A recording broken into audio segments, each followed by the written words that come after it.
Então, boa noite, boa tarde, bom dia, não sei, depende do horário que você estiver assistindo.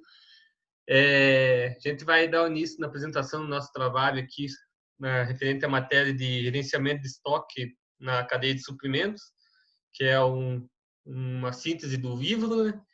Então, o trabalho vai ser apresentado por, por mim, Luiz Henrique, a Tayane Batista e o Vinícius Curupec.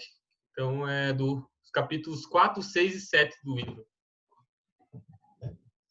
Bom, olá, pessoal. Então, vou falar um pouquinho sobre o capítulo 4, que é a gestão da demanda na cadeia de suprimentos. Bom, a demanda na cadeia de suprimentos, ela pode ser definida como o processo que gerencia e coordena a cadeia de suprimentos, em seu sentido montante, ou seja, desde o consumidor final até os fornecedores, segundo Volman, 2000. Assim, a partir do disparo da demanda por parte do consumidor final, o produto ou o serviço é puxado até o fornecedor inicial da cadeia de suprimento. Gestão da demanda gestão da demanda na fatura e em serviços. Bom, os serviços eles estiveram presentes ao longo de todo o desenvolvimento dos processos de fabricação de bens tangíveis e sempre de forma crescente. Mesmo assim, até a década de 1950, a indústria de manufatura ela era a que mais se destacava no cenário político e econômico mundial. As chaminés eram vistas como símbolo de poder, já que eram responsáveis pela maior parte do PIB dos países mais ricos. Mas, atualmente, o setor de serviços, ele emprega bem mais e gera a maior parcela do PIB na maioria das nações do mundo, do que antes, né? Passando-se a dar ao fornecimento de serviços um tratamento semelhante ao dado para as manufaturas. Bom, 4.2 é servitização, produtização e sistemas produto-serviço. Bom, servitação é formas de agregar mais valor aos produtos através da forma de serviços complementares ao cliente, ou seja, é deixar de oferecer apenas um produto e oferecer um serviço agregado adicional também ao cliente. Produtização é agregar algum tipo de produto manufaturado no atendimento dos seus clientes. Por exemplo, na atualidade, quando compramos uma linha de telefone móvel e levamos junto com o aparelho, o produto de telefone celular, ou quando recebemos um pacote com material complementar de estudo em um curso, com aulas presenciais em que nos matriculamos.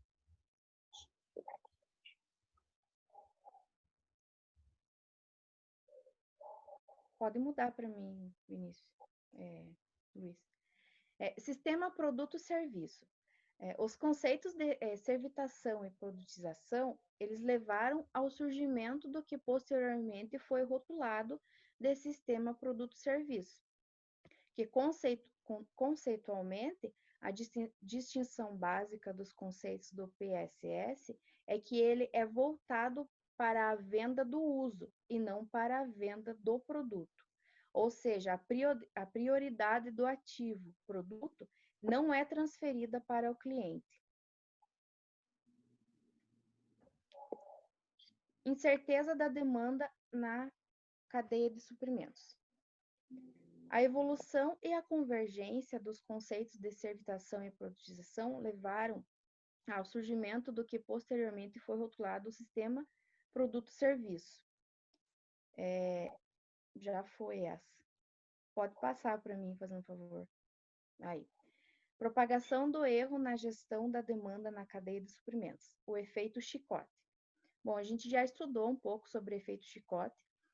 Então, ele diz respeito à amplificação da variação das informações da demanda, à medida de que elas se propagam no sentido montante da cadeia de suprimentos, ou seja, As flutuações da demanda em um fornecedor de matéria-prima tendem a ser bem maiores do que a demanda real, existente entre o ponto de venda e o consumidor final.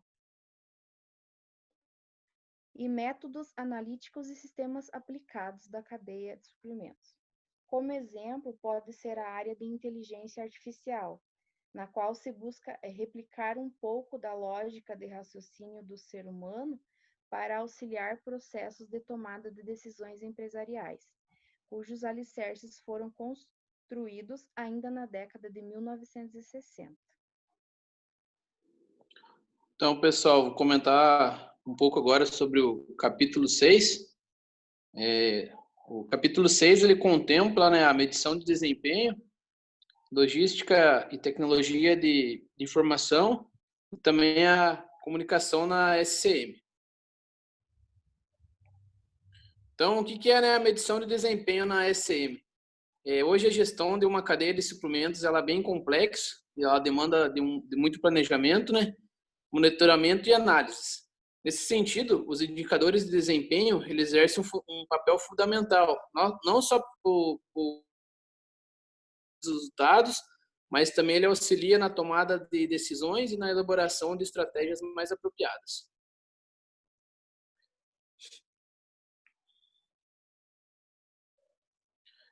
Beimel e Vieira, aí, de 98, eles afirmam que o processo de adoção hoje de um sistema de medição de desempenho ele deve passar por questões como quais aspectos, né, que vão ser medidos, como se podem medir esses aspectos e como utilizar essas medidas para analisar, melhorar, controlar o desempenho de uma empresa do supply chain. Aí, né, fica interessante ressaltar, né, que as empresas, por aplicarem essa medição de desempenho individualmente, elas devem já se basear em modelos já existentes, porém com toda a sua particularidade, né? Elas também precisam definir coletivamente um conjunto de indicadores que possam medir o seu desempenho e também, né, a parte do negócio-chave do processo ao longo da cadeia. Falando mais um pouquinho aqui, né, afinal, o que são os indicadores de desempenho? Então, o indicador de desempenho, ele é, por natureza, né, um fator matemático que se utiliza para medir algo. Em outras palavras, ele é formulado para que se consiga acompanhar a performance de uma determinada área. Falando um pouco aqui sobre o Balanced Scorecard, ele começou a ser desenvolvido na década de 1990, através de um projeto patrocinado por uma empresa de consultoria. O objetivo desse projeto era estudar novas formas de avaliação de desempenho, pois as formas atuais da época já não atendiam mais as necessidades, né? Então, o BSC, né, o Balanced Scorecard, ele é uma ferramenta utilizada para a gestão estratégica em empresas.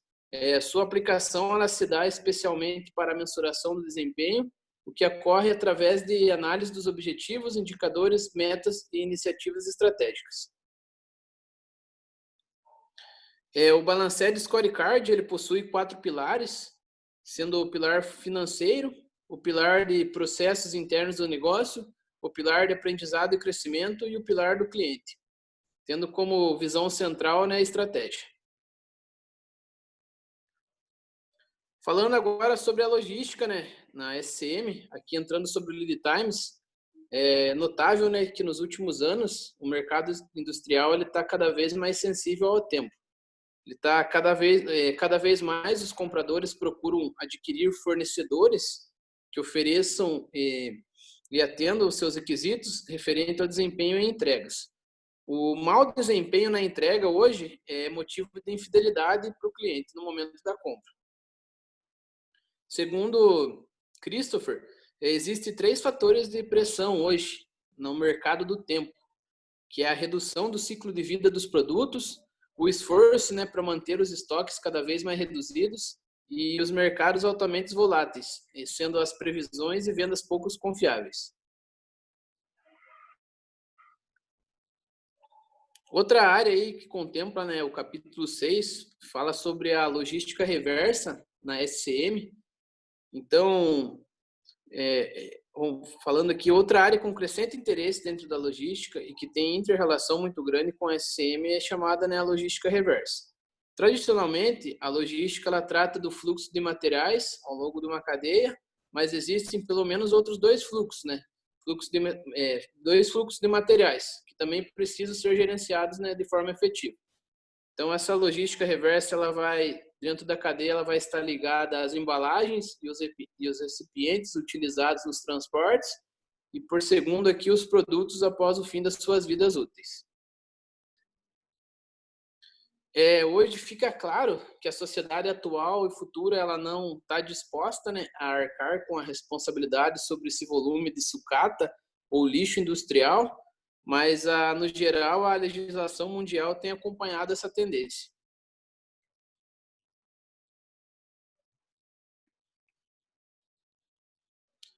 Falando agora sobre essa logística aí que contempla, né, o capítulo 6, é a logística Milk Room. Ela é uma antiga prática de logística.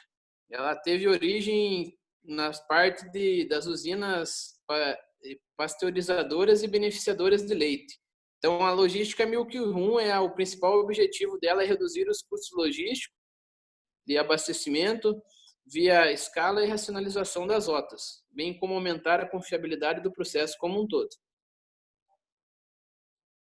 Também contempla o capítulo 6, a logística cross-docking. Então, o cross-docking ele se converteu a uma grande prática logística a serviço da SCM, porque ele contribui para a obtenção de alguns de seus propósitos importantes, que é a redução de estoques em armazéns, o aumento do fluxo de materiais, a melhora na utilização dos recursos financeiros e a redução aí do lead times. De forma simples, a gente pode definir que o cross-docking ele é uma prática que visa evitar armazenagens desnecessárias. Então, analisando a figura aqui, né, ele visa tirar a parte do armazenamento, né? Então, o fornecedor aqui tem como objetivo entregar diretamente para o cliente, né, sem passar pela fase de armazenagem.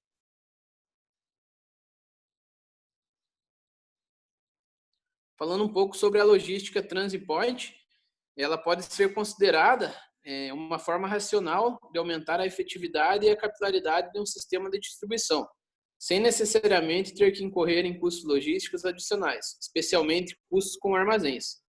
O objetivo dessa logística é atender uma determinada região distante da fonte do abastecimento ou de difícil acesso ou restrições de acesso a partir do envio de cargas consolidadas, ou seja, um veículo maior, exemplo, né, uma carreta, elas serão repassadas em um local predeterminado para outros veículos menores que operem localmente.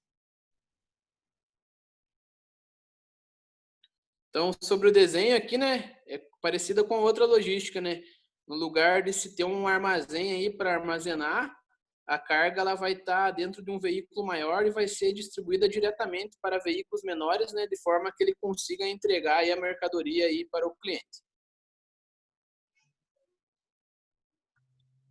O último tópico aqui que contempla o capítulo 6 fala da tecnologia da informação, né, e da comunicação na SCM. Então, a tecnologia da informação e comunicação, né, conhecida como TIC, ela pode ser definida como um conjunto de recursos tecnológicos utilizados de forma integrada como um objetivo comum. As TICs, né, elas são utilizadas das mais diversas formas, na indústria, no comércio, publicidade, na parte de investimentos, na educação, né, como a parte do processo de ensino de aprendizagem e na educação à distância, que a gente tem utilizado muito agora, né. Outro termo aqui é a computação em nuvem, sabendo que a efetividade da SCM requer a manutenção, né, de fluxo de informações entre os elos da cadeia. Existem diversas barreiras que podem hoje dificultar, né, o compartilhamento de dados entre essas empresas. Então, nesse sentido, a computação em nuvem ela vem para ajudar a reduzir, né, o impacto dessas barreiras. De forma resumida, podemos afirmar que a computação em nuvem ela busca compartilhar recursos computacionais entre empresas, seja elas por parte de hardware ou software, o que pode proporcionar uma forma de conexão mais simples a todos os elos da cadeia e uma melhor visão sobre o retorno financeiro dos recursos da TIC. Outra parte aqui é a manufatura aditiva. Então, ela começou a ser desenvolvida no Japão na década de 1980, né, com materiais poliméricos, ou seja, os plásticos. Mas apenas recentemente ela tem ganhando destaque, né, que foi a questão das impressoras 3D, né, que chegaram no mercado. Para a parte do mercado, aí, o que é interessante, né, na perspectiva aí da SCM, é que essa tecnologia ela pode contribuir para a viabilização de produção em pequenos volumes, né, ou seja, baixas escalas de pedido, né. E outro aspecto importante é a utilização dessa tecnologia para a produção de protótipos, né, durante a fase de desenvolvimento de um produto.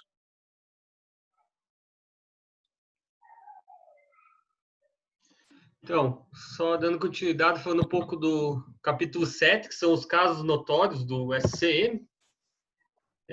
Então, existem dois exemplos que podem ser citados como os casos notórios, e são dois exemplos, mas com várias conquistas em cima disso. Um exemplo é o SCM na indústria de computadores e o SCM na indústria de automobilística. Então, o SCM na indústria da computação, nos últimos anos, né, a indústria de computadores tem sido desafiada a responder o chamado processo de convergência tecnológica, e ela tem criado novos produtos, como os smartphones, os tablets, que muitas vezes competem e substituem os computadores pessoais, né?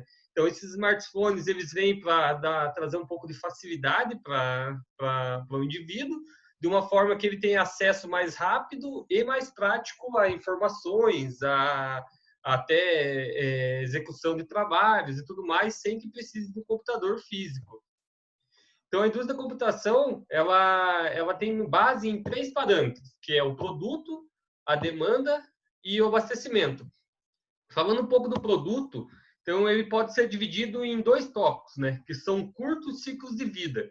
Então, o porquê desse curto ciclo de vida? Que a função desse ciclo de vida ser curto é que tenha cada vez mais inovações. Então, esses produtos eles vão ser cada vez mais tecnologicamente desenvolvidos, então eles vão ter esse ciclo de vida mais reduzido, de forma que induza tanto ao crescimento da tecnologia, mas também a pessoa vir a comprar mais, a desenvolver o mercado e a economia em si.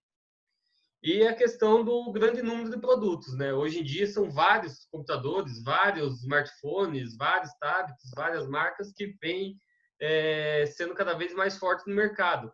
Então, o grande porquê dessa questão de grande número de produtos é a competitividade. Então, é que tem uma diversidade de produtos e uma competitividade que pode agradar todo tipo de pessoas, né, e de características que as pessoas querem. Falando de demanda, né, são divididos em 3. Então, a baixa previsibilidade da demanda, que é uma grande quantidade de variação de produtos. Então, ele não é tão previsível, sim, ele é uma previsibilidade baixa e também com uma variação no mercado. O que essa variação do mercado pode dizer? Que é a função da necessidade do consumidor final, né?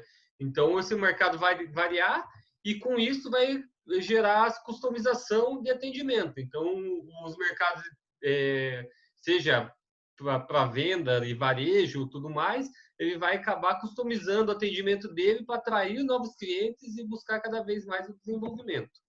E na questão de abastecimento, ele fala na cadeia dos canais de abastecimento, né? Que é pontos que o Vinícius já pontuou, que é essa questão de aonde um grande aumento, né, nesses canais de abastecimento em função principalmente do caráter globalizado e das indústrias atualmente. Então, esses canais de abastecimento eles vêm crescendo junto com a tecnologia, junto com os produtos e conforme aumenta essa demanda. Então, como que você pode atingir esse público-alvo? Então, a gente tem 2 tipos de abordagem, que é o perfil do cliente e a necessidade do cliente.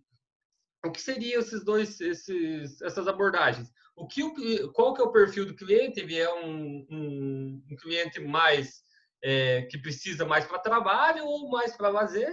E a necessidade dele, ele vai usar isso, ele precisa de um software mais desenvolvido para seja para rodar algum tipo de programa que seja mais pesado, ou ele é apenas para uso normal, em casa, no dia a dia.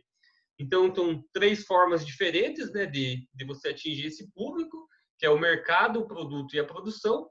Então, você vai dividir nessas 3 formas, e os 3 públicos seriam as pessoas físicas, os corporativos e os servidores, que entra também linkado junto com a questão da abordagem, né? Então, vai ser abordado de uma forma para pessoas físicas, de uma forma para os corporativos e outra para os servidores.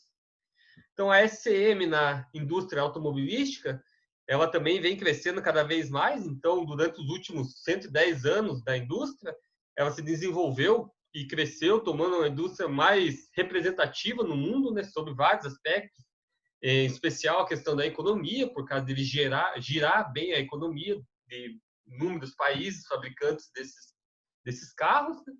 E relatos falam que cerca de 10% do comércio mundial ocorre no âmbito da indústria automobilística. Então, no âmbito mundial, ela tem sido desafiada a enfrentar 5 questões vitais, essas indústrias, que é a forte pressão por redução de preços, que é uma questão que a gente hoje é bem presente no Brasil, que são a questão do preço dos carros, através por causa dos impostos e tudo mais. Então, ele tem uma forte pressão da cliente final. Os critérios qualificadores, a competição, que são a diversificação dos carros, o que o carro te oferece, o que ele pode proporcionar, seja em questão de potência, em questão de comodidade, de segurança. A introdução desses novos produtos, né? Esse mercado vem se inovando cada vez mais, carros cada vez mais tecnologicamente desenvolvidos.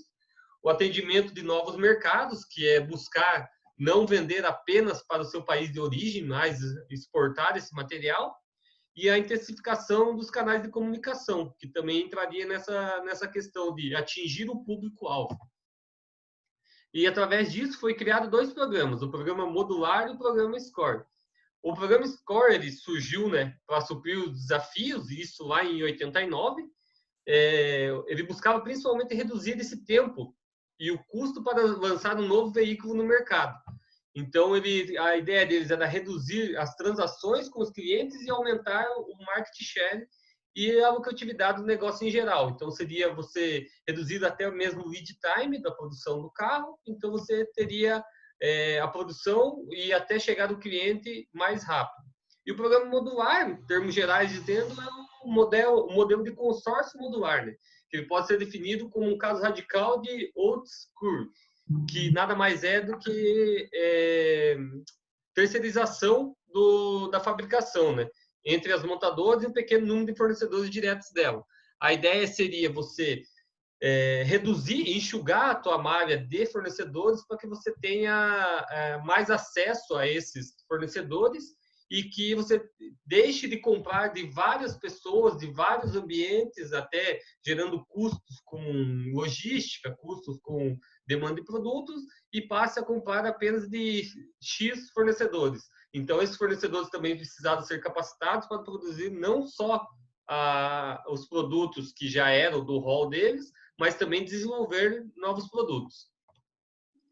Então, acho que era mais ou menos isso que a gente tinha para apresentar. É bem breve uma síntese sobre esses capítulos do livro. E muito obrigado a todos. Obrigado, Tayane. Obrigado, Vinícius. Obrigada, gente.